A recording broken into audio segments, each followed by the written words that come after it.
This is Lee White of the Chickamauga and Chattanooga National Military Park here at the Bragg Reservation on the Missionary Ridge battlefield portion of the Chickamauga and Chattanooga National Military Park. The hallowed ground where Finley's Florida Brigade resisted the onslaught of the Army of the Cumberland on the afternoon of November 25th of 1863 in the seminal event of the battles for Chattanooga. This ground here, these positions, all these slopes are the actual ground on which these events occurred in 1863, and which y'all will be portraying in the event coming up, portraying the 4th Florida and the 64th Ohio.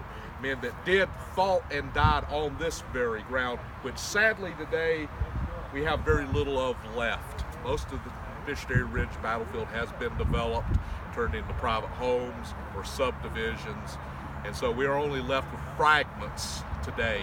So unlike when you visit the Chickamauga battlefield where you can actually walk the ground where events occurred, here you have to use your imagination a lot more. If any place in the country shows the importance of preservation of battlefield sites, I think it's here at Missionary Ridge.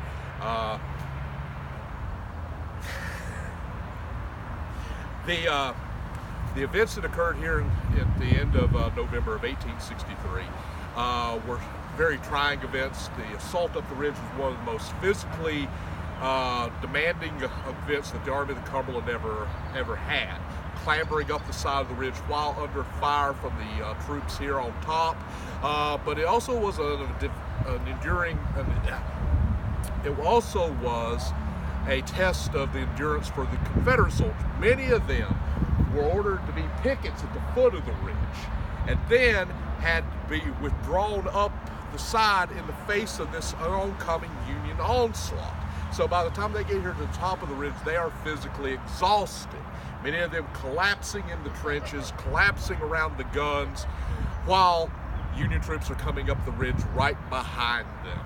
And of course, this causes problems for the other defenders, because in many cases, they are having to make the decision of either firing on their own men or waiting for the Union troops to get right almost on top of them. So here, where Cobb's Kentucky Battery was positioned at, the cannons, although firing on the initial assault, aren't really able to do much firing until the troops coming up from the foot clamber over their works.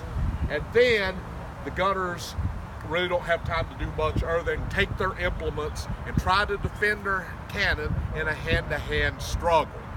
At this point will be where one of the first breaks in the Confederate line occur. And then it's like striking a pane of glass repeatedly with a rock. The Confederate line shatters and then collapses and the retreat begins. One participant later wrote that the Battle of Missionary Ridge was the shipwreck of their hopes, shipwreck of the Confederacy's hopes. And indeed it is, coming at the end of 1863, the year in which Gettysburg, Vicksburg, and now this.